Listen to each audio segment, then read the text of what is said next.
Magandang umaga po sa inyong lahat. Magandang umaga po. Palakpakan po natin ang Panginoon. Mga kapatid, kayo po ba'y merong isang salita? Alam niyo ba yung isang salita? Merong palabra de honor.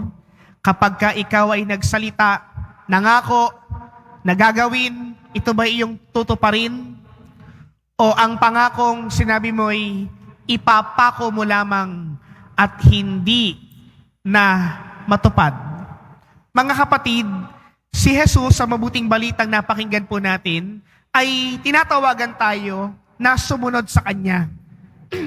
Pero sa pagsunod po natin at sa pagsunod ng mga taong tinawag ni Jesus, sila'y nangako, Panginoon, susunod po ako sa inyo. Pero kapag sila ay binigyan na ng challenge, binigyan niya na ng pagpapahirap, susuko na, bibitaw na. Meron namang iba, susunod dahil sisikat, susunod dahil magiging tanyag. Pero kapag nahirapan na, kapag naka-encounter na ng ibang mga problema, bibitaw na rin, hindi natutup din ang pangako. Mga kapatid, ang pagsunod natin sa Diyos, ang pagsunod natin sa ating Panginoong Jesucristo, ay isang pangako na dapat nating tuparin. At ang pangakong ito ay hindi lang dapat na mapako. Ito'y dapat magkaroon ng katuparan at kaganapan.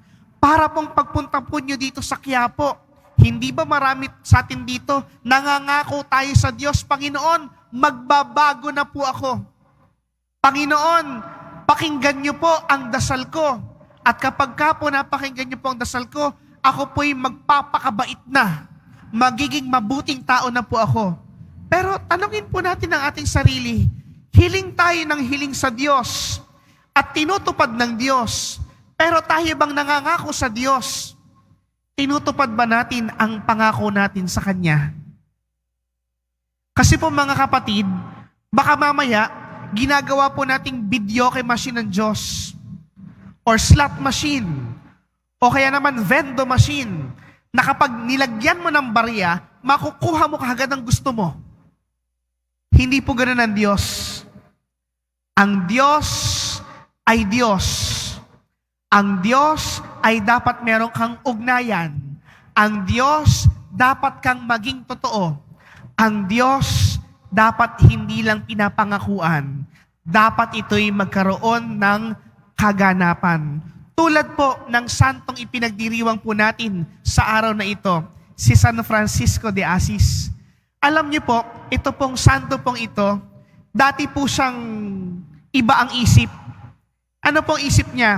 Nung pong panahon po niya, ang mga tao gusto lang magpayaman at magkaroon ng malakas na kapangyarihan. Pero ang pagbabago ng kanyang puso ay sundan ang ating Panginoong Jesucristo. Kaya ang kanyang mga mabubuting gawa, lalo sa pagtulong sa mga dukha, ito po'y nangangahulugan na tumupad siya sa pangako niya sa Diyos na ipapahayag niya at bubuuin ang simbahan ng ating Panginoong Jesucristo. Kayo po mga kapatid, ano po ang mga pangako niyo sa Diyos upang sundin siya?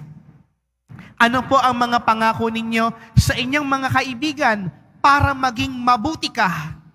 Ano po ang inyong mga pangako na ayaw mong mapako at magkaroon ng kaganapan at katuparan? Mga kapatid, lumapit tayo sa Diyos, lumapit tayo kay Jesus, lumapit tayo sa ating Panginoon upang magkaroon ng kaganapan ang hangarin ng ating puso na sundan ang kanyang mga yapak. Mga kapatid, hindi po madali na sundan ng Diyos, pero kaya nating subukan na sundan siya upang tayo'y dalisayin at maging banal at maging karapat-dapat na papabilang sa kanyang pinaghaharian. Kaya po mga kapatid, sa pagpapatuloy po ng ating banal na pagdiriwang na ito, sa ating pagtanggap ng banal na Eucharistia, nawa ang ating mga pangako sa Diyos, huwag sanang mapako. magkaroon ng kaganapan ang ating mga pangako upang maging totoo ang pagsunod natin sa Kanya. Sa ngalan ng Ama at ng Anak at ng Espiritu Santo.